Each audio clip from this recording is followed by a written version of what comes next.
श्री वेदव्यास कृत श्रीमद् भागवतम प्रथम स्कंद अध्याय 17 कलि को दंड तथा पुरस्कार श्लोक संख्या 33 अनुवाद एवं तात्पर्य कृष्ण कृपा मूर्ति श्री श्रीमद् अभय चरणारविंद भक्ति वेदांत स्वामी श्री प्रभुपाद के द्वारा नावर्तितव्यं तदधर्म बंधो धर्मेण सत्येन च वर्तितव्ये ब्रह्मावर्ते यत्र यजन्ति यज्ञैर्यज्ञेश्वरं यज्ञवितान् विज्ञः न नहीं वर्तितव्यम बने रहने के योग्य तथा अतएव अधर्म अधर्म बंधो मित्र धर्मेण धर्म से सत्येन सत्य से च भी वर्तितव्ये स्थित होकर ब्रह्मावर्ते वो स्थान जहाँ यज्ञ संपन्न हो यत्र जहाँ यजंती ठीक से करते हुए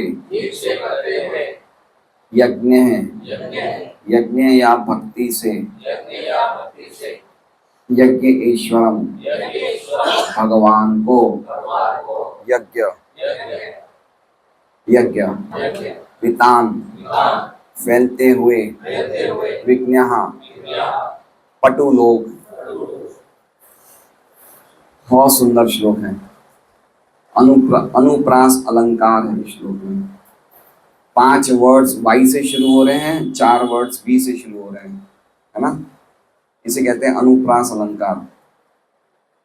देख रहे हैं, यत्र यजन्ति यज्ञ यज्ञेश्वरम यज्ञ और वर्तितव्यम वर्तितव्य वितान विज्ञ। अनुवाद। अतएव हे धर्म के मित्र, अतएव हे अधर्म के मित्र, तुम ऐसे स्थान में रहने के योग्य नहीं हो जहां पर बड़े बड़े पंडित पूर्ण पुरुषोत्तम भगवान को प्रसन्न करने के लिए सत्य तथा धार्मिक नियमों के अनुसार यज्ञ करते हैं। ओम अज्ञानतिमिरान्धस्य ज्ञानाञ्जनशलाकया चक्षुरुन्मिलितं येन तस्मै श्रीगुरुवे नमः। नाम श्रेष्ठं मनुमभिषति पुत्रमत्र स्वरूपं रूपं तस्याग्रजम् पुरपुरीं मातुरीं गोष्ठवाटीं राधाकुण्डं गिरिवरम् अहो राधिका माधवा शां प्राप्तो यस्य प्रविदकृपया श्रीगुरुं तं नतोऽस्मि। वन्देऽहं श्रीगुरोः शिवतः पदकमलं श्रीगुरुं वैष्णवांश्च श्रीरूपं सग्रजातं सहगणरघुनाथान्वितं तं सजीवं साद्वैतं सावधूतं परिजनसहितं कृष्णचैतन्यदेवं श्री राधा कृष्ण पादां सहगण ललिता शिवशाखान्वितांश्च। गुरु वैष्णव भगवान तिने स्मरण हय विघ्न विनाशनायास होय निज वांछित पूर्ण। हरे कृष्णा कृष्णा कृष्णा हरे हरे, हरे राम राम राम हरे हरे। सभी भक्तों का स्वागत है श्रीमद् भागवतम कक्षा में।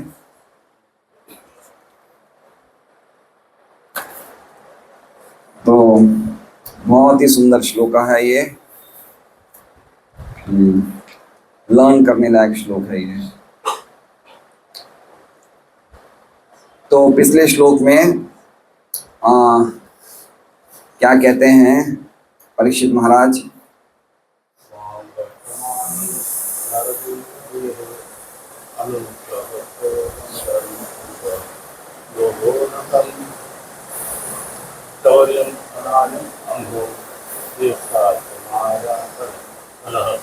दम्भ।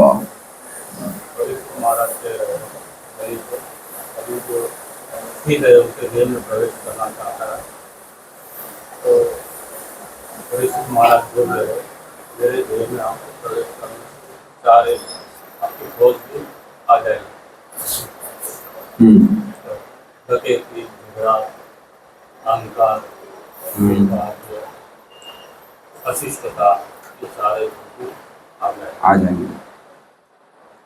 त्वाम वर्तमानम नरदेवे देहेश। त्वाम मतलब हे कली। परीक्षित महाराज क्या कह रहे हैं?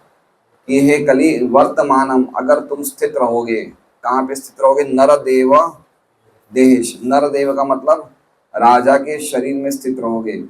ठीक है, एक तो टीका हमने ये पढ़ी थी, और नरदेव देहे की एक और टीका पढ़ी थी, याद है क्या पढ़ी थी? विश्वनाथ चक्रवर्ती ठाकुर के साहब की, नरों के हैं, हाँ, मनुष्य के देव देह में और देवताओं के देह में, तो सब चीजें आ गई इसमें। देखिए भागवतम की ये बहुत सुंदरता है, सौंदर्य है कि अलग अलग आचार्य के द्वारा जब भागवतम की टीका होती है तो भागवतम के अलग अलग अर्थ प्रकाशित होते हैं, है ना। तो कोई भी टीका गलत नहीं है, लेकिन उनसे कितनी सारी चीजें मिलती है। नर देव देहे, तो राजा के देह में प्रवेश कर या कलयुग, नरों के देह में प्रवेश करता है कलयुग, और देवताओं के देह में प्रवेश करता है कलयुग। ठीक है, इसलिए भागवत के बारे में कहा गया है कृष्ण तुल्य भागवत विभु सर्वाश्रय। कृष्ण के समान ही भागवत है, विभु है, सर्वशक्तिमान है और सभी का आश्रय है। प्रति श्लोके प्रति अक्षरे नाना अर्थ का है, हर एक श्लोक में और हर एक अक्षर में अनेक अर्थ हैं भागवत में। तो अगर कली तुम राजा के शरीर में, देवताओं के शरीर में, मनुष्यों के शरीर में स्थित रहोगे तो तुम्हारे पीछे पीछे अनुप्रवृत्तो, अधर्म के फूगे, अधर्म का पूरा समूह तुम्हारे साथ साथ चला आएगा। और अधर्म का समूह क्या है? तो कह रहे लोभ है, झूठ है, अशिष्टता है, और भ्रष्टाचार है, और गरीबी, निर्धनता है, कल छल कपट है, झगड़ा है ना। ये सब चीजें डकैती है, ये सब चीजें तुम्हारे साथ साथ चली आएगी। तो अब ये क्या, आज का श्लोक क्या है? पिछले श्लोक का ही कंटिन्यूएशन आज का श्लोक है। इसलिए पिछले श्लोक में क्या बताया उन्होंने कि अगर तुम शरीर में स्थित रहोगे तो तुम्हारे साथ साथ ये पीछे पीछे सभी अधर्म की चीजें आ जाएगी। इसलिए कहाँ लिखा है श्लोक में? तद न वर्तितव्यम। तद जो है ना, तद, देखिए तद का अर्थ क्या दिया प्रभुपाद ने? अतएव। अतएव यानी कि इसलिए, एक ही चीज है, अतएव या फिर इसलिए, अतएव इसलिए हे अधर्म बंधु, इसलिए हे अधर्म बंधु, न वर्तितव्यम, तुम यहाँ रहने योग्य नहीं हो। न मतलब नहीं, वर्तितव्यम मतलब रहने योग्य। तो इसलिए हे अधर्म के बंधु, तुम यहाँ रहने योग्य नहीं हो। रहने योग्य कोई व्यक्ति कहाँ रहता है? कोई ना कोई स्थान में रहता है ना। तो तुम इस स्थान में रहने योग्य नहीं हो। तो वहां पे कौन रहने योग्य है? तो कह रहे हैं कि उस स्थान में धर्मेण सत्येन च वर्तितव्ये, धर्म और सत्य उस स्थान में रहने योग्य है। धर्मेण मतलब धर्म से, सत्येन मतलब सत्य से, और वर्तितव्य का मतलब हो गया स्थित होकर, योग्य है रहने के लिए। कौन से स्थान में? तो कह रहे हैं ब्रह्मावर्ते। उस स्थान का नाम क्या है? ब्रह्मावर्ते। इसलिए हे अधर्म के बंधु, हे कलयुग, तुम उस स्थान में रहने योग्य नहीं हो, क्योंकि उस स्थान में धर्म और सत्य ही रहने योग्य है। और उस स्थान का नाम क्या है? ब्रह्मावर्ते। ब्रह्मावर्ते कहाँ है ये स्थान? भारत में है या कहाँ पे है, पता है कुछ? ठीक है, हम बताएंगे कहाँ पे।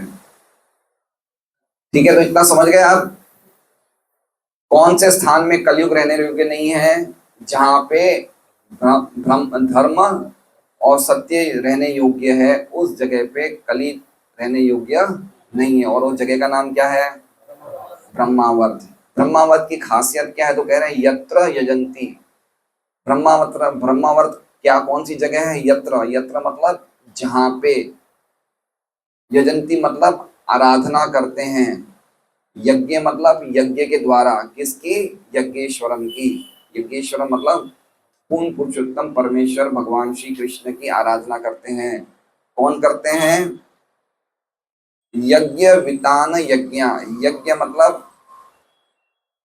यज्ञ वितान मतलब यज्ञ को, वितान, वितान का मतलब विस्तार करके, यज्ञ के द्वारा आराधना करते हैं। कैसे करते हैं? यज्ञ का विस्तार करके। कौन कर सकता है ऐसा? तो कह रहे विज्ञा, जो यज्ञ में निपुण हो, जो एक्सपर्ट हो। समझ रहे हैं बात को? दूसरी लाइन समझने जैसी है, दूसरा जो पैराग्राफ है कि भगवान का जहां पे यज्ञ होता है, इनके द्वारा विज्ञा, विज्ञा का अर्थ क्या है? यज्ञ करने में निपुण जो है, एक्सपर्ट हैं। कैसे करते हैं वो यज्ञ? यज्ञ का विस्तार करके। वितान मतलब क्या हो गया? वितान करते हैं फैलाते हुए, फैला दिया, है ना। और कौन का क्या करते हैं? यज्ञ के द्वारा क्या करते हैं? यजंती यज्ञेश्वरम, आराधना करते हैं भगवान हरि की। वो स्थान में धर्म और सत्य स्थित होते हैं, इसलिए तुम वहां नहीं रह सकते कली। समझ गए बात को? जहां पे निपुण यज्ञ करने वाले भगवान हरि की यज्ञ करते हैं, उनकी प्रसन्नता के लिए यज्ञ के द्वारा जहां पे धर्म और सत्य विद्यमान रहता है, उस स्थान पे कली तुम नहीं रह सकते हो। ठीक है? कौन सा स्थान है वो? ब्रह्मावर्त। ब्रह्मावर्त यूनिवर्स के कौन सी जगह पे स्थित है? हैं? ब्रह्मा जी का स्थान ब्रह्मावर्त। ठीक है, तो अब ये चीज जीव गोस्वामी बताते हैं ब्रह्मावर्त कहाँ पे है। ब्रह्मावर्त वो स्थान है जहाँ पे यज्ञ होते हैं? जहाँ पे संकीर्तन यज्ञ होता है, या वो यज्ञ जो भगवान को, कलयुग में संकीर्तन यज्ञ हो गया, तो समझ रहे हैं। अभी ये जगह क्या है? ये जगह गोपाल नगर में, ये क्या है? ब्रह्मावर्त है, जहाँ पे भगवान हरि को प्रसन्न करने के लिए हम लोग कौन सा यज्ञ कर रहे हैं? संकीर्तन यज्ञ। तो एक जगह क्या हो गई?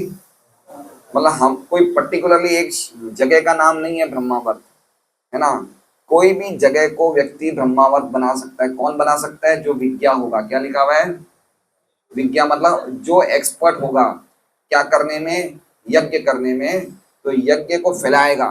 फैलाएगा मतलब समझ रहे हैं, कहीं भी यज्ञ को फैला देगा। मतलब वो ऐसी जगह भी फैला देगा, जैसे प्रभुपाद अमेरिका गए, ठीक है। अब वो म्लेच्छ देश है सब, अमेरिका है, इंग्लैंड, लेकिन वहां पे प्रभु ने क्या किया? यज्ञ वितान विज्ञा, यज्ञ को फैला दिया और भगवान हरि को, यज्ञेश्वर को प्रसन्न कर दिया। तो ब्रह्मावर्त का अर्थ हुआ कि हम लोग अगर निपुण होंगे, हम लोग अगर विज्ञा होंगे, हम लोग अगर एक्सपर्ट होंगे, तो हमारी होशियारी से हम कोई भी स्थान को ब्रह्मावर्त में परिवर्तित कर सकते हैं। समझ गए? जैसे हम लोग वहां तिरुपति से आ रहे थे यात्रा में, तो हमने ट्रेन में ब्रह्मावर्त किया, संकीर्तन यज्ञ किया, इतने सारे भागवतम सेट का वितरण किया, हरि नाम किया, तो ये क्या हो गया? ये यात्रा हमारी ब्रह्मावर्त हो गई। समझ रहे हैं? तो इस तरह से समझना चाहिए, जहां भी इस प्रकार के यज्ञ होंगे कली तुम वहां पे नहीं रह सकते। तो इसका विपरीत अर्थ क्या हुआ? इसका विपरीत अर्थ हुआ कि अगर ऐसी जगह हम जा रहे हैं जहां पे इस प्रकार के यज्ञ नहीं होते, वो जगह कली से प्रभावित होती है। तो हमें सावधान रहना चाहिए कि ऐसी जगह न जाए जहां पे यज्ञ नहीं होते हैं। या फिर हम अगर इतने होशियार खुद हैं तो हम ऐसी जगह पे अपने आप ही यज्ञ फैला दें, यज्ञ क्रिएट कर दें, जिससे कि भगवान की आराधना हो जाएगी। क्योंकि अगर वहां पे यज्ञ हो जाएंगे तो कली वहां पे नहीं रह सकता। ठीक है, इसलिए हम कहते हैं ना कि आप घर में भागवत रखो, तो भागवत रखोगे तो कलयुग नहीं प्रवेश करेगा, बोलते हैं घरों में, है ना। तो इसका मतलब ये है कि जहां जहां कलयुग भागवत रहेगी, हरि नाम होगा, हरे कृष्णा कृष्णा कृष्णा हरे हरे, हरे राम राम हरे हरे, जहाँ पे हरि नाम संकीर्तन होगा वहां पे कलयुग नहीं रहेगा। तो इस श्लोक का अर्थ समझ गए? महाप्रभु प्रभु कृपा प्रभु आप समझा सकते हैं? जो समझेगा वो समझाएगा। बोलाइए आंसर प्रभु।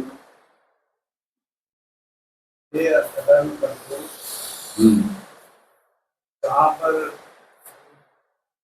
यज्ञ का विस्तार है कि निष्णात पुरुषों द्वारा किया जाता है, उस जगह का नाम ब्रह्मवर्त है। वहाँ पर आप अदन बंधु नहीं रह सकते। हाँ, वहां पे कौन से क्या चीज रहने योग्य है वहां पे? धर्म और सत्य। ठीक है, तो हम श्रीधर स्वामी की टीका पढ़ते हैं। बहुत गहरे, देखिए ये श्लोक्स जो है ना, ये इतने वंडरफुल है कि अगर हम ढंग से समझेंगे तो हम उनको अपने जीवन में अप्लाई कर सकते हैं।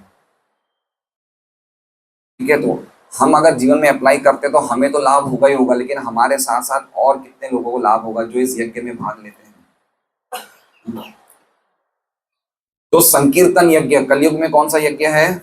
संकीर्तन यज्ञ। संकीर्तन यज्ञ का अर्थ खाली संकीर्तन करना ही नहीं है, भगवान का श्रवण कीर्तन, भगवान के ग्रंथों का विस्तार करना, प्रचार करना, ये सब कुछ संकीर्तन यज्ञ में आ गया। श्रवण कीर्तन जहां जहां होता है उसे संकीर्तन यज्ञ बोलते हैं। ठीक है, तो श्रीधर स्वामी क्या बता रहे हैं? ततस्तस्मात् धर्मेण सत्येन च वर्तितव्ये वर्तितुम अर्हे ब्रह्मावर्ते देशे यज्ञस्य वितानम विस्तारस्तत्र विज्ञान निपुणः।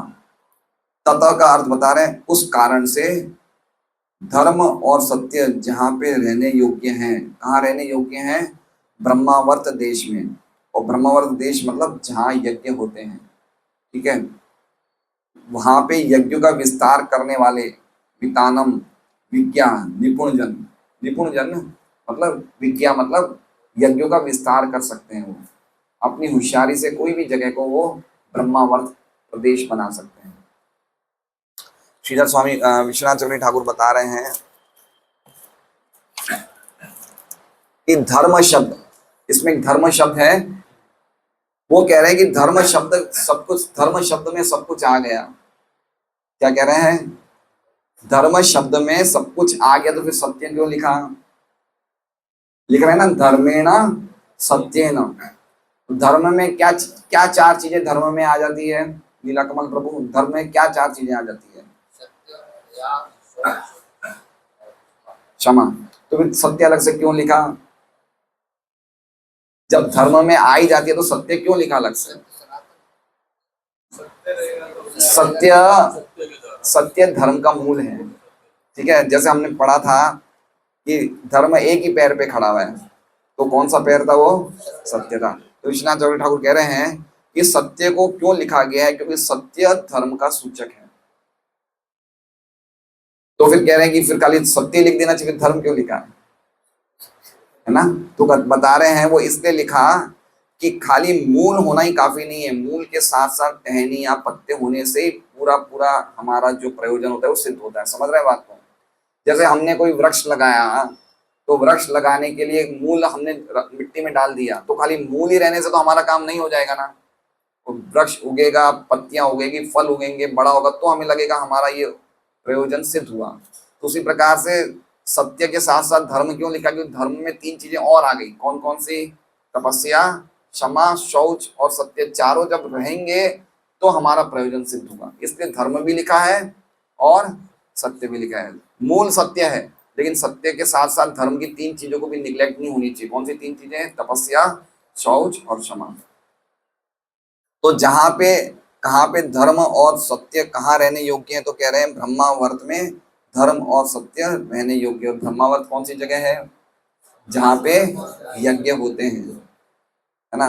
तो जहाँ पे यज्ञ होगा, जहाँ पे हरे नाम होगा, इसलिए हम लोग प्रचार करते तो क्या कहते हैं, है ना? हम ये नहीं बोलते भाई आप ये बंद कर दो, प्याज लहसुन बंद कर दो, चाय कॉफी बंद कर दो। हम सबसे पहले उन्हें बोलते हैं कि आप सत्य को पकड़ो। सत्य क्या है?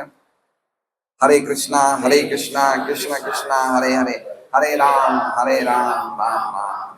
आप पहले इसे पकड़ो, फिर धीरे धीरे अपने आप धीरे धीरे चीजें सब फॉलो कर लेंगे, है ना? कल हम एक घर में गए, वहां पे खोडिया रेसिडेंसी में, तो पति पत्नी बैठे थे घर में, तो हम गए उनके घर में, तो उन्होंने 3 बुक्स ली। फिर हमारे घर में गले में कंठी माला थी, तो उनकी वाइफ की इच्छा हुई कि मैं भी कंठी माला पहनूं।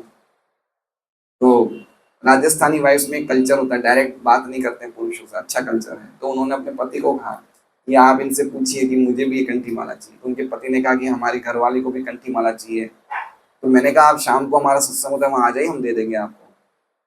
तो फिर मैंने कहा कि कुछ इसके नियम होते हैं भाई साहब। बोले क्या होते हैं? मैंने बोला प्याज लहसुन चाय कॉफी। नहीं नहीं नहीं नहीं, रहने दीजिए भाई साहब, रहने दीजिए। सुनते ही उसने तुरंत बोल दिया।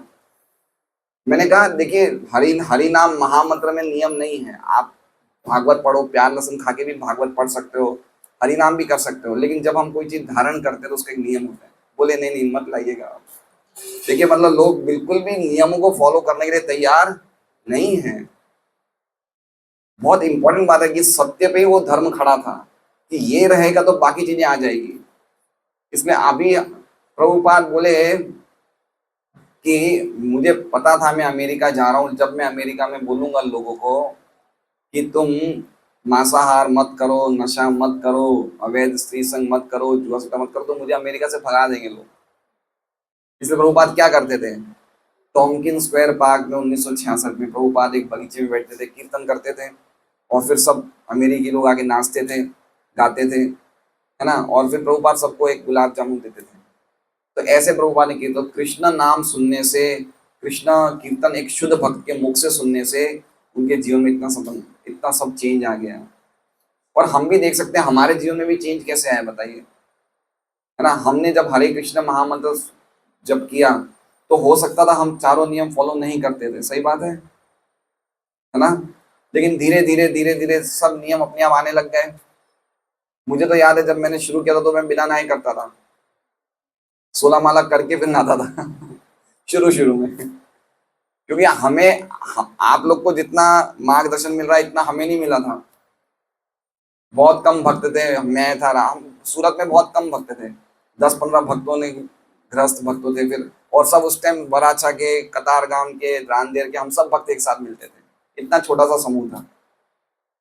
तो हमें जो मार्गदर्शन मिलना चाहिए प्रभुपाद की बुक्स में सब था, लेकिन इतना हम पढ़ते नहीं थे, इतना वो नहीं था। लेकिन धीरे धीरे हरि नाम लेने से सब कुछ धीरे धीरे आने लग गया। स्नान करके करना चाहिए, मंगल आरती करनी चाहिए, धीरे धीरे धीरे सब कुछ आ जाता है। इसलिए कह रहे हैं कि जहाँ पे यज्ञ होगा वहां पे धर्म और सत्य अपने आप आ जाएगा, है ना। बहुत इंपॉर्टेंट बात है, यज्ञ से सब कुछ होता है।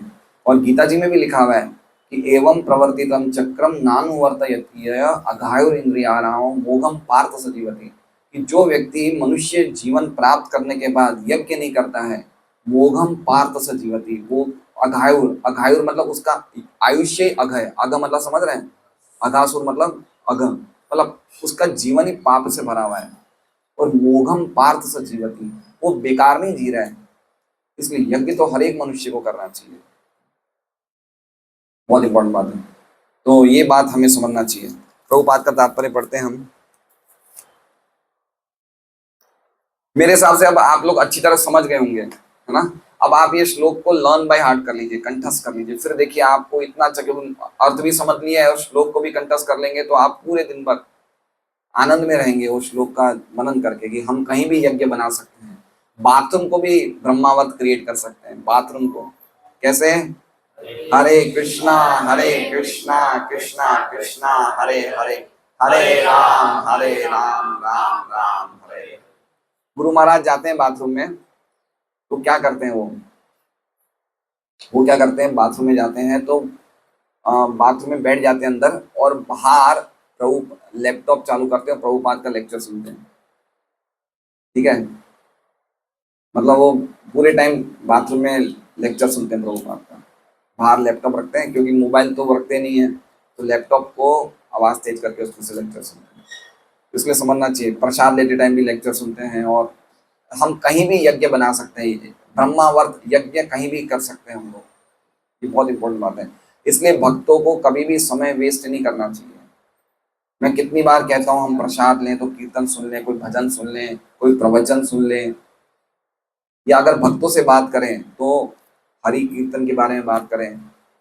ऐसे हमारा जीवन होना चाहिए, यज्ञ से भरा हुआ होना चाहिए। चाणक्य पंडित क्या कहते हैं, दिन रात पुण्य करो ना। बहुत सुंदर श्लोक है, याद नहीं आ रहा, अहोरात्र पुण्यम कुरु, दिन रात पुण्य करो और साधुओं का संग करो। ये जीवन होता है भक्तों का। वो जो भगवान के सखा थे, जो भगवान के साथ खेले वृंदावन में, उनके बारे में क्या कहा गया है, इतम सताम ब्रह्म सुखानुभूत्या दास्याम गतानाम परदेवतेन मायाशितानाम नरदारकेण साकम विजरूकुत पुण्य पुंजा। उन्होंने बोला, सुखदेव गोस्वामी ने परीक्षित महाराज को, कि जिनको ज्ञानी, जिनको निराकार बोलते हैं, उस परम सत्य को जो भक्त लोग पूजा करते हैं, उसी परम सत्य के साथ ये कुछ बालक खेल रहे हैं। क्या पता इन बालकों ने कितने जन्मों में पुण्यों के पहाड़ बनाए। साकम विजरो कृत पुण्य पुंजा, इनकी पुण्यों की जो पूंजी थी इतनी भयंकर इकट्ठी हो गई कि आज उसके कारण ये आज भगवान के साथ खेल रहे हैं। इसलिए मनुष्य जीवन मिला ही यज्ञ करने के लिए, और कोई दूसरा उद्देश्य नहीं है। तो ऐसे ऐसे हम लोग रोज अपने अकाउंट में कुछ ना कुछ डालते जाएंगे, बैलेंस डालते जाएंगे, एक दिन इतना भर जाएगा हम कृष्ण को फेस टू फेस देख पाएंगे। बहुत इंपॉर्टेंट बात है। तात्पर्य, ओ कृष्णा। तात्पर्य, यज्ञेश्वर या पूर्ण पुरुषोत्तम भगवान समस्त प्रकार के याज्ञिक अनुष्ठानों के भोक्ता हैं। ठीक है, यज्ञेश्वर का अर्थ क्या बताया है? जो यज्ञ के ईश्वर हैं, मतलब जो यज्ञ को भोग करने वाले हैं। इसलिए देखिए, एक बार समझिए, जब हम कोई भी यज्ञ करें तो हमारी जो शुरुआत की भावना होनी चाहिए वो ये होनी चाहिए कि हम कृष्ण को प्रसन्न करने के लिए कर रहे हैं। कि कभी कभी क्या होता है कि हम लोग भक्ति में भी क्या देखते हैं? अपनी प्रसन्नता देखते हैं कि ये मुझे पसंद है। तो हम कर तो रहे हैं भक्ति, क्रिया भक्ति की है, लेकिन भावना किसको प्रसन्न करने की है? भगवान को नहीं, अपने आप को। तो सबसे पहले प्रभुपाद ये क्लियर करना चाहते हैं कि सभी यज्ञों के भोक्ता कौन है? कृष्ण है। अनुष्ठानों के भोक्ता, यज्ञ के भोक्ता कौन है? कृष्ण है। कृष्ण मतलब कृष्ण एंजॉयर है।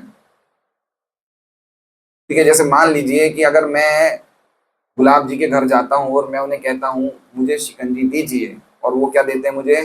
दूध। तो दे तो रहे हैं कुछ ना कुछ, लेकिन मुझे प्रसन्न नहीं कर रहे हैं। मुझे क्या चाहिए? और वो क्या दे रहे हैं?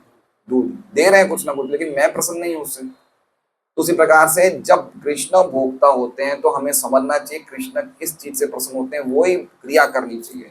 अगर उन्हें प्रसन्नता है सुबह 4:45 बजे, 4:30 बजे मंगल आरती, तो उसी टाइम करेंगे। फिर आप ये मत करेंगे मैं तो 5:30 बजे प्रसन्न होता हूँ करने के लिए। समझ रहे हैं बात को?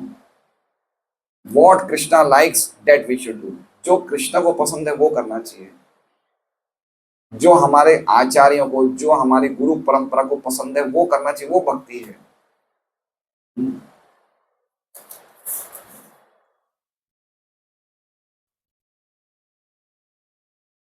यज्ञेश्वर या पूर्ण पुरुषोत्तम भगवान समस्त प्रकार के याज्ञिक अनुष्ठानों के भोक्ता है। कोई ऐसा श्लोक याद है गीता जी में जो ये बात बता रहा है? सब बोल पड़े।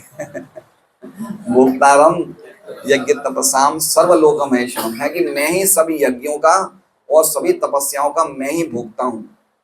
और सर्वलोक महेश्वरम, जितने भी प्लैनेट्स हैं, जितने भी स्थान हैं, उन सबका महेश्वरम, महाईश्वर, परम स्वामी कौन हूँ? मैं ही हूँ। और दूसरी लाइन में क्या बता रहे हैं? सूरदम सर्वभूतानां, सभी जीवों का मैं बेस्ट वेल विशर हूँ, बेस्ट फ्रेंड हूँ।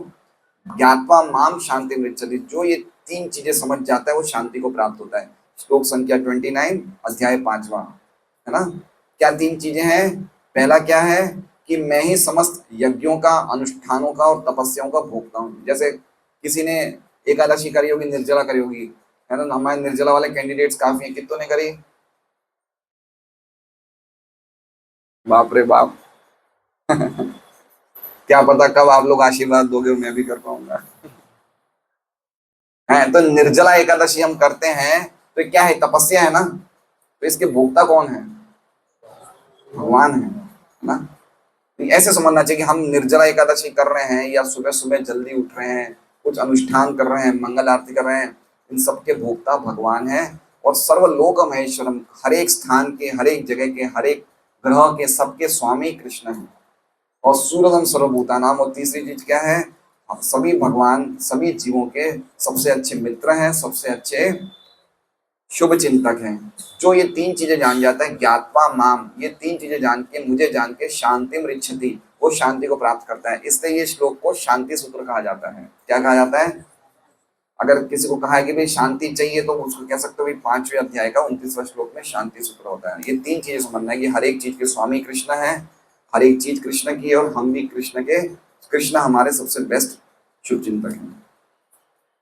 ऐसे यज्ञ अनुष्ठान विभिन्न युगों के लिए शास्त्रों में भिन्न भिन्न रूप से बताए गए हैं। ठीक है, अलग अलग युगों में अलग अलग यज्ञ बताए गए हैं। एक गीता जी में एक श्लोक है, द्रव्य यज्ञास तपो यज्ञ योग यज्ञास तथा परे स्वाध्याय ज्ञान यज्ञाश्च यतः संचित व्रता। जो लोग व्रतों को धारण करते हैं, तो कोई लोग क्या करते हैं, तपस्या का यज्ञ करते हैं। कोई लोग द्रव्य, द्रव्य समझ रहे हैं, द्रव्य चीजों को देना, पदार्थ को देना, उसका यज्ञ करते हैं। कोई योग, योग साधना का है, अष्टांग योग का यज्ञ करते हैं। कोई स्वाध्याय, कोई रीडिंग का यज्ञ करते हैं, रीडिंग भी करना यज्ञ है। भगवान के ग्रंथों को पढ़ना, अध्ययन करना, ये भी यज्ञ है। दान देना, ये भी यज्ञ है ना।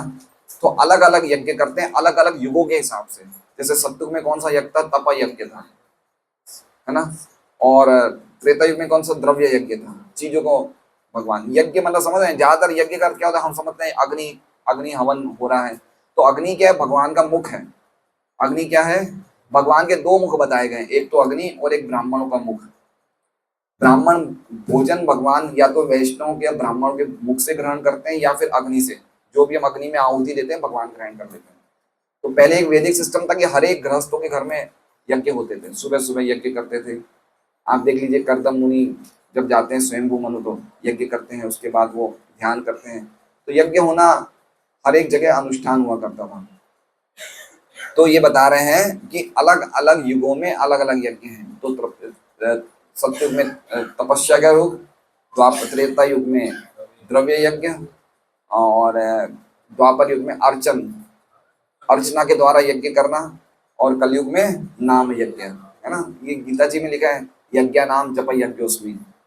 यज्ञों में मैं जप यज्ञ, सबसे सर्वश्रेष्ठ यज्ञ क्या है, हरिनाम संकीर्तन यज्ञ। तो ऐसे अलग अलग यज्ञों के नाम हैं। दूसरे शब्दों में यज्ञ का अर्थ है भगवान की श्रेष्ठता को स्वीकार करना, और इसके लिए ऐसे कर्म करना जिससे भगवान सभी प्रकार से। अब देखिए, यज्ञ का अर्थ बता रहे हैं प्रभुपाद, क्या है यज्ञ का अर्थ, कि भगवान को श्रेष्ठ मानना, हमें क्या मानना, उनके अधीन मानना। ये यज्ञ का अर्थ है। यज्ञ को इंग्लिश में क्या कहा गया है पता है, क्या कहा गया यज्ञ को इंग्लिश में, सैक्रिफाइस। क्या कहा है, सैक्रिफाइस। सैक्रिफाइस का अर्थ क्या होता है, कोई चीज हमें देना चाहिए। सैक्रिफाइस मतलब हमने अपना जीवन सैक्रिफाइस कर दिया। तो यज्ञ का अर्थ क्या है, सैक्रिफाइस। सैक्रिफाइस मतलब हमें कोई चीजें भगवान को देनी चाहिए, ठीक है। क्यों देनी चाहिए, क्यों भगवान को श्रेष्ठ माने, नहीं मानते हम, क्यों माने श्रेष्ठ, क्यों दे, क्योंकि अल्टीमेटली जो कुछ भी हमें मिल रहा है, किससे मिल रहा है, उन्हीं से मिल रहा है। देखिए, तीन प्रकार के व्यक्ति हैं, जब हम ऐसी अवस्था में आएंगे तब हमें पता चलेगा कि हमने क्या खो दिया। पहली बीमारी, दूसरा बुढ़ापा, और तीसरा लकवा। ये तीनों चीजों को अगर हम तीन अवस्थाओं में आएंगे तो हमें पता चलेगा कि हमारी एनर्जी चली गई। क्या चली गई, एनर्जी मतलब समझ रहे हैं। अभी मान लीजिए किसी को 102-3 बुखार हो जाए, तो उसे यहाँ बैठना भी सही नहीं लगेगा, समझ रहे हैं।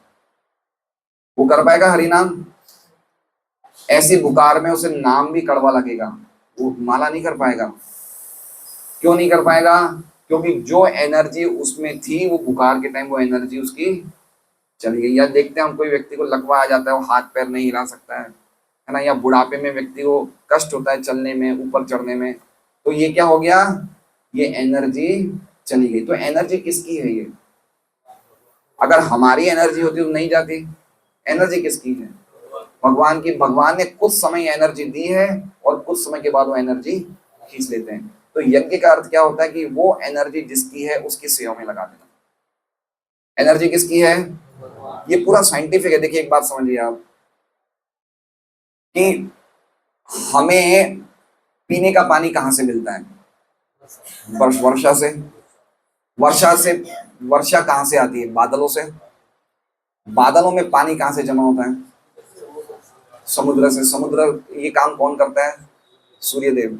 सूर्यदेव क्या कर रहे हैं, वो समुद्र के पानी को इवेपोरेट कर रहे हैं, ऊपर ले रहे हैं, बादल बन जाते हैं। बादल से पानी हमें सबको मिलता है। जब वो पानी आता है नीचे, तो कहाँ जाता है, नदियों में। नदियां कहाँ जाती है, वापस मिल गई, जहां से एनर्जी आई वापस एनर्जी उसमें चली गई। तो समझ रहे हैं बात को। सेक्रीफाइस का सिस्टम क्या है, कि जहां से आपको चीजें मिल रही है वापस वहीं को लौटा दो आप। इसे बोलते हैं यज्ञ। हमें सब चीजें कहाँ से, ये शरीर, ये हमें खाने की चीजें किन की कृपा से मिल रहा है? ये देखिए, ये यज्ञ वाला पॉलिसी, ये यज्ञ है ना, तीसरा अध्याय जो गीता जी का है, पूरा यज्ञ पे ही है। कर्म योग पूरा यज्ञ पे ही है। मतलब कहने का मतलब कि भक्ति की स्थिति में, देखिए भक्ति में कौन आ सकता है व्यक्ति, भक्ति में कौन आ सकता है? ये शम तंत्र गतम पापम, जिसके पूरे पाप खत्म हो जाए, जो पुण्य से जिसका जीवन भरा हो, वो ही दृढ़ता से भक्ति में लग सकता है। अब उसके पहले हम तो भक्ति में अभी स्थिति नहीं, तो हमें यज्ञ करना चाहिए। यज्ञ मतलब जो कुछ भी हमारे पास है उसे भगवान की सेवा में लगाना चाहिए, इसे कहते हैं यज्ञ, है ना। हमारे पास धन है, हमारे पास अपना कुछ बोलने की स्टाइल है, कुछ हमें काम करने की स्टाइल है, या कोई भी हमारे पास कला है, कोई भी चीजें कहाँ से मिली हमें? सब कुछ भगवान से। शरीर किससे मिला है? ये कान किससे मिला है? हम सुन रहे हैं, ये शक्ति कहाँ से मिल रही है? भगवान से। तो उनको उनकी सेवा में वापस लौटा दो। अगर नहीं लौटाया जाएगा तो हमें हल्की योनियां मिलेगी। क्यों? क्योंकि मनुष्य जीवन प्राप्त करके भी हमने अशिष्टता, अनसिविलाइज्ड बिहेवियर किया। अच्छा, खेती कौन करता है? मनुष्य या पशु? क्यों पशु क्यों नहीं करता? क्योंकि पशु में इतनी नॉलेज नहीं होती कि ये जमीन को कल्टीवेट करके इससे अन्न उगाया जाए। मनुष्य में बुद्धि होती कि ये मुझे भूमि मिली है, इसको मैं चाहूँ तो अन्न उगा सकूं, तो उसमें इतनी नॉलेज होती नहीं। तो क्या खाता है? डायरेक्ट आदमी पशु को ही खा जाता है। नॉन वेजिटेरियंस होते हैं या पशु को खाने वाले होते हैं, वो बिल्कुल अशिष्ट लोग होते हैं। कोई नहीं देख रहे कि इस जमीन से हम अन्न उगा सकते हैं और अन्न खा सकते हैं। समझ रहे हैं ये पॉइंट मैं क्यों बोल रहा हूँ? कि मनुष्य जीवन प्राप्त करने के बाद इतनी शिष्टता होनी चाहिए कि जो चीजें हमें कहीं से मिल रही है, वो चीजें हम उनको नहीं देके हम अपने भोग विलास में लगा रहे, तो कितना बड़ा गलत काम कर रहे हैं। मान लीजिए मेरे पास लाखों करोड़ों रुपया है और मैं बड़ी बड़ी गाड़ियां खरीद रहा हूँ या फॉरेन के ट्रिप्स मार रहा हूँ, तो कितना बड़ा अंधकार है। ये मुझे हल्की से हल्की योनि में ले जाएंगे ये काम। समझ रहे हो बात को? बहुत इंपॉर्टेंट है यज्ञ करना। यज्ञ मतलब इसमें इसमें भक्ति का कंसेप्ट तो आगे का है, जिसमें भगवान में मन लो, लेकिन कम से कम इतना तो समझे कि हमें कहाँ से चीजें मिल रही है। इसलिए प्रभुपाद कहते हैं कि यज्ञ का अर्थ है भगवान की श्रेष्ठता को स्वीकार करना, कि हमारे ऊपर कोई परम सत्ता है, हमें उनको कुछ ना कुछ देना चाहिए। समझ गए बात को? आगे बढ़ते हैं हम। नास्तिक लोग ईश्वर के अस्तित्व में विश्वास नहीं करते हैं और वे भगवान को प्रसन्न करने के लिए कोई यज्ञ, ठीक है। नास्तिक लोग मतलब कौन हुए? नास्तिक का अर्थ क्या होता है रेखा माता जी? नास्तिक का अर्थ क्या होता है? जो अधर्म को, अच्छा, वो उसको हम असुर बोल सकते हैं। नास्तिक का अर्थ भगवान में नहीं मानते। एक्चुअल में एग्जैक्ट वर्ड है जो शास्त्र को नहीं मानते, मतलब वो भगवान को भी नहीं मानना होगा, लेकिन नास्तिक का मतलब होता है जो शास्त्र को नहीं मानते। मतलब एक तरह से समझ लीजिए वो भगवान को नहीं मानते। तो कह रहे हैं कि नास्तिक लोग ईश्वर के अस्तित्व में विश्वास नहीं रखते और इसलिए वो यज्ञ नहीं कर सकते। क्यों नहीं कर सकते? क्योंकि उनको पता ही नहीं कि ईश्वर जैसा कोई व्यक्ति है। तो यज्ञ करेंगे कैसे बताइए? यज्ञ का कंसेप्ट कहां से आता है? जब हम समझे कि भगवान एक व्यक्ति है और हम उनके अधीन है, तो ही तो यज्ञ करेंगे। ये तो क्यों करेंगे यज्ञ? जब कोई व्यक्ति यही नहीं जानता है कि भगवान है या भगवान का रूप है, भगवान व्यक्ति है, तो यज्ञ क्यों करेगा वो? ठीक है। अब ये नास्तिक विचारधारा से ये अलग अलग चीजें निकल आई है। कैसे कैसे? नर सेवा नारायण सेवा, मानव सेवा माधव सेवा, दरिद्र नारायण सेवा।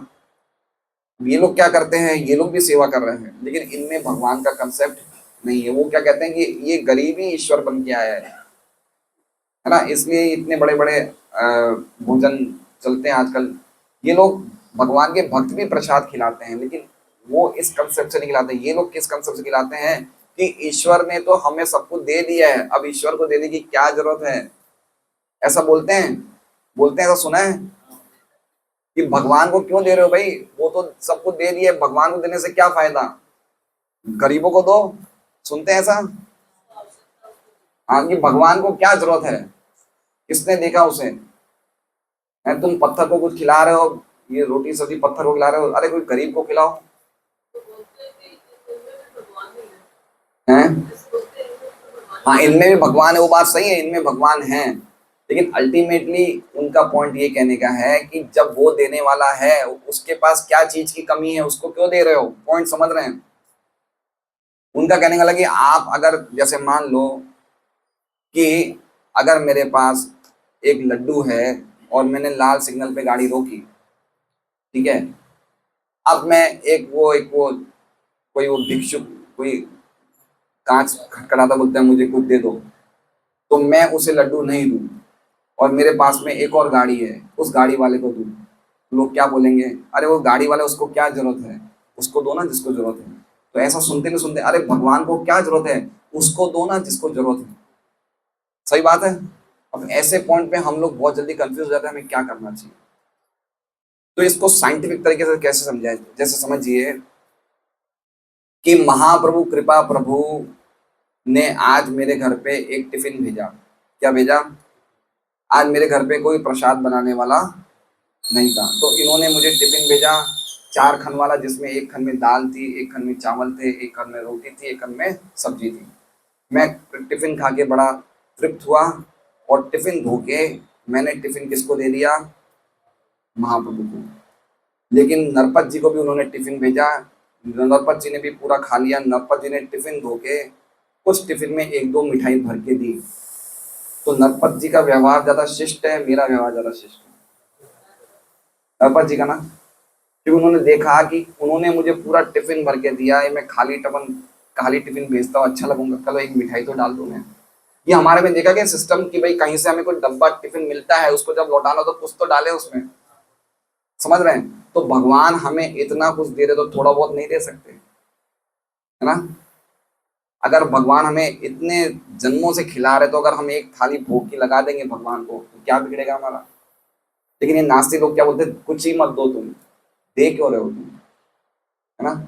समझ रहे हैं भगवान कितना सुंदर कंसेप्ट है ये। हम लोग इतने गए गुजरे हैं कि अगर भगवान ने डायरेक्टली खाना शुरू कर दिया तो हम 4 रोटी के बदले 2 ही खिलाएंगे। समझ रहे हैं? अगर हमने भोग में 4 रोटी लगी रखी है सब्जी दाल रखे, अगर भगवान ने पर्सनली खाना शुरू कर दे, देखिए तो खा रहे हैं तो अगले दिन से 4 के बदले 2 ही रोटी रखेंगे।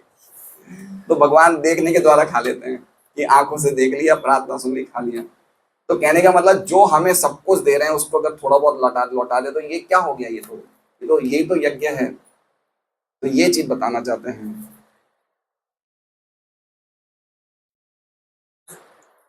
और ज्यादातर जहां पे इस प्रकार की फिलोसॉफी आ जाती है, दरिद्र नारायण सेवा या मानव सेवा मानव, धीरे धीरे धीरे ये लोग क्या है कि और ज्यादा नास्तिकता की तरफ बढ़ते जाते हैं, है ना? बहुत ज्यादा हमने देखा है हमारे परिवारों में, जान पहचान वालों में, उनके बाप दादा खूब भगवान का पूजा पाठ करते थे, लेकिन जो बच्चे अच्छे थे धीरे धीरे धीरे उनका कंसेप्ट नास्तिकता की तरफ बढ़ गया। भाई उनको खिलाने की क्या जरूरत है, तुम गरीबों को दो, ये दो वो दो। हम मना नहीं कर रहे हैं, लेकिन प्रसाद दो, प्रसाद दो उन्हें। कोई भी स्थान या देश जहां भगवान की श्रेष्ठता स्वीकार की जाए तथा यज्ञ संपन्न होता है वो ब्रह्मावर्त कहलाता है। ब्रह्मावर्त बता दिया प्रभुपाद ने क्या? कोई भी स्थान जहां पे यज्ञ संपन्न होता है और भगवान की श्रेष्ठता स्वीकार होती है वो कौन सा स्थान है? ब्रह्मावर्त। विश्व के विभिन्न भागों में भिन्न भिन्न देश हैं और इनमें से प्रत्येक देश में परमेश्वर को प्रसन्न करने के लिए विभिन्न प्रकार के यज्ञ हो सकते हैं, लेकिन उन्हें प्रसन्न करने का मुख्य उद्देश्य भागवत में दिया गया है और ये है सत्य। भागवत में दिया गया और क्या है? सत्य। सत्य मतलब समझ रहे हैं? सत्यम परम धीमहि, जैसा जैसा वो है ना, धर्मेण सत्येन, वो बात पे बोल रहे हैं प्रभुपाद कि सत्य ही धर्म का मूल है। कि अगर हम भागवत धर्म का पालन करेंगे, भागवत धर्म में सत्य को इंगित करते हैं भगवान कृष्ण को, तो अगर हम भगवान कृष्ण को प्रसन्न कर रहे हैं इसका मतलब हम सत्य का पालन कर रहे हैं और सत्य करने से यज्ञ कर रहे हैं। धर्म का मूल सिद्धांत सत्य है और सभी धर्मों का चरम लक्ष्य भगवान को प्रसन्न करना है। इस कलयुग में यज्ञ का सबसे महान सामान्य सूत्र संकीर्तन यज्ञ है। अब ये संकीर्तन यज्ञ भागवत में भी लिखा हुआ है। भागवत में स्पष्ट लिखा है कि कलयुग के लिए क्या करना चाहिए? संकीर्तन। बहुत सुंदर श्लोक है जिसमें छुपे हुए रूप से चैतन्य महाप्रभु का वर्णन किया है भागवत में। भागवत क्या है कि चैतन्य महाप्रभु क्या छन्न अवतार है। छन्न मतलब समझ रहे हैं? लीला अवतार नहीं है। चैतन्य महाप्रभु क्या है? छन्न मतलब छुपे हुए, डिसगाइज्ड, है ना? क्यों? क्योंकि अगर वो स्पष्ट रूप से बताते कृष्ण की तरह मैं भगवान हूं, तो लोग और ज्यादा पाखंडी हो जाते। इसलिए कलयुग में उन्होंने अपने आप को भगवान ना तो बताया, ना ही उन्होंने ऐसा आचरण किया, उन्होंने एक भक्त का ही आचरण किया। और उनके जो निजी अंगत पार्षद उन्हें बोलते थे भगवान है, तो वो अपने कान बंद कर देते थे, विष्णु विष्णु विष्णु बोल के। तो इसलिए भागवत में छिपे हुए रूप से चैतन्य महाप्रभु के बारे में वर्णन है इस श्लोक में, जिसमें संकीर्तन यज्ञ का भी वर्णन है। कृष्ण वर्णम तुषा कृष्णम सांगोपांगास्त्र पाशम 11.5.32 11वां स्कंद 5वां अध्याय 32वां श्लोक। कृष्ण वर्णम तुषा कृष्णम, जो व्यक्ति हमेशा कृष्ण कृष्ण बोलेगा, इसका मतलब हो गया कृष्ण वर्णम। वर्णम मतलब शब्द, या वर्ण का अर्थ होता है जाति। तो कृष्ण वर्णम मतलब वो व्यक्ति या तो कृष्ण की जाति का है, कृष्ण की जाति का मतलब स्वयं भगवान विष्णु तत्व, या फिर उसके मुख से क्या निकलेगा, कृष्ण कृष्ण हमेशा निकलेगा। कृष्ण वर्णम तुषा कृष्णम, लेकिन उनकी तुषा, उनका जो बॉडी लस्टर है क्या है, वो अकृष्णम। अकृष्ण मतलब वो बोलेंगे कृष्ण, लेकिन कृष्ण जैसे काले नहीं है। तो क्या रंग है, गोरा रंग है, गौर रंग है, गौण क्या कहते हैं, स्वर्ण रंग है। कृष्ण वर्णम तुषा, ये श्लोक की चर्चा कब करी जाती है, जब अलग अलग युग अवतारों का वर्णन होता है कलयुग में, है ना। करभाजन मुनि, सतयुग में हंस अवतार होते हैं, त्रेता युग में यज्ञ अवतार होते हैं। तो जब कलयुग का वर्णन है तो कलयुग में ये बताया कि कलयुग में इस प्रकार का अवतार होगा, जो मुंह से क्या लेगा हमेशा कृष्ण कृष्ण, लेकिन उनका कलर कृष्ण जैसा श्याम नहीं होगा। कैसे आते हैं वो, सांगोपांगास्त्र पार्षदम, वो अपने अंग उपांग, अंग मतलब अपने पार्षद और अपने सेवक, और अस्त्र मतलब संगोपांगास्त्र पार्षदम, अपने अस्त्र अपने सेवक, अस्त्र क्या है, हरि नाम, सेवक पार्षदों के साथ आएंगे और क्या करेंगे, वो हमेशा कृष्ण कृष्ण बोलेंगे। तो अगर कोई व्यक्ति बहुत ज्यादा समझदार होगा कलयुग में, तो क्या करेगा, यज्ञ संकीर्तन प्रायर यंती ही सुमेधस।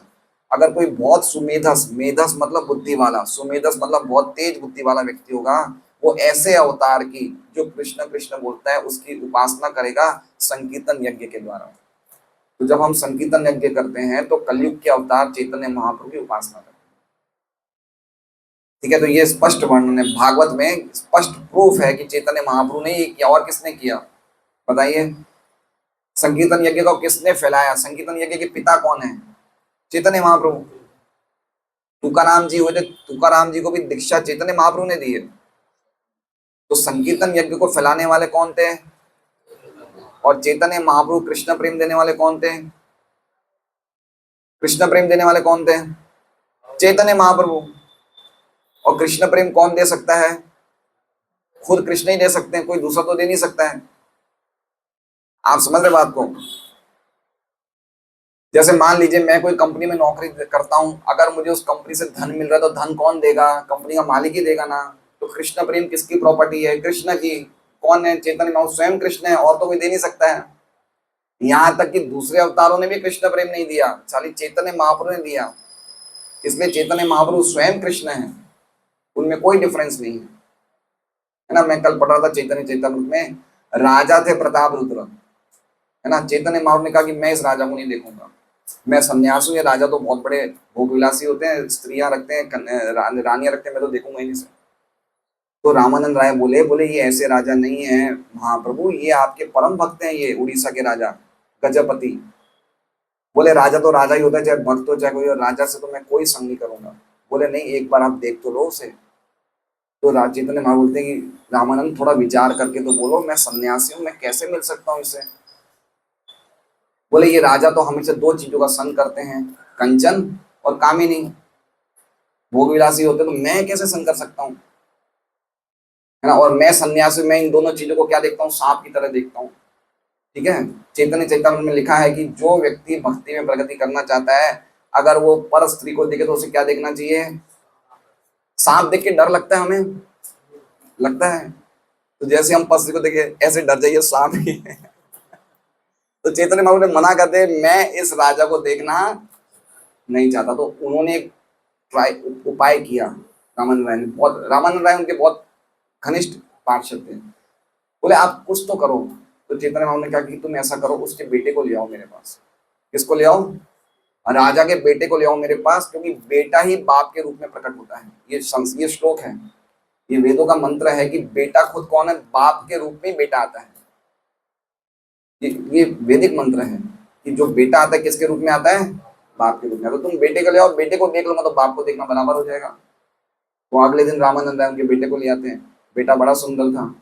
तो बेटे को कौन से ड्रेस पहनाते हैं, कृष्णा वाले ड्रेस पहनाते हैं, येलो, उनको येलो धोती पहनाते हैं और उनको सुंदर श्रृंगार करके। तो महाप्रभु ने जब वो बेटे को देखा तो बोले तो ये तो नंद नंदन कृष्ण है ये तो।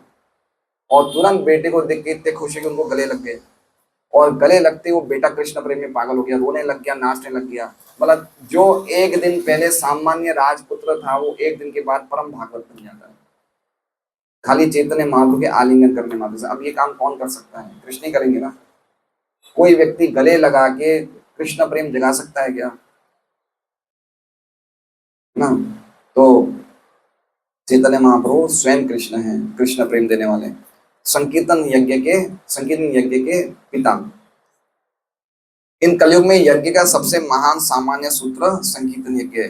ये मत उन पंडितों का है जो यज्ञ विधि का प्रचार करना जानते हैं। कौन जानते हैं, विज्ञा लिखा ना, विज्ञा, जो यज्ञ विधि का प्रचार करना जानते हैं वो अपनी होशियारी से कहीं भी संकीर्तन शुरू कर सकते हैं, है ना। ये होशियारी हम सब में होनी चाहिए। एक हाथ में करताल हो, बैग में तो करताल हो तो सही है, हमारा एक बैग होना चाहिए जिसमें करताल हमेशा होना चाहिए। अगर करताल नहीं भी हो तो ताली से 10 जने बैठे हों, कुछ भी स्टाइल से कि देखो भगवान कितना देने वाले हैं, चलो 10 मिनट कीर्तन कर दो। ये होशियारी होनी चाहिए। हम लोग संकीर्तन यज्ञ, कहीं ट्रेन में बैठे हैं, कहीं जा रहे हैं, कहीं बस में जा रहे हैं, कहीं ना कहीं संकीर्तन यज्ञ शुरू कर देना चाहिए। ये हम इस तरह से ब्रह्मावर्त बना सकते हैं। भगवान चैतन्य ने यज्ञ की इस विधि का प्रचार किया और इस श्लोक से ये जाना जा सकता है कि संकीर्तन यज्ञ को कहीं भी कली को भगाने के लिए तथा मानव समाज को कली के प्रभाव का शिकार बनने से बचाने के लिए संपन्न किया जा सकता है। श्रीमद् भागवतम की जय।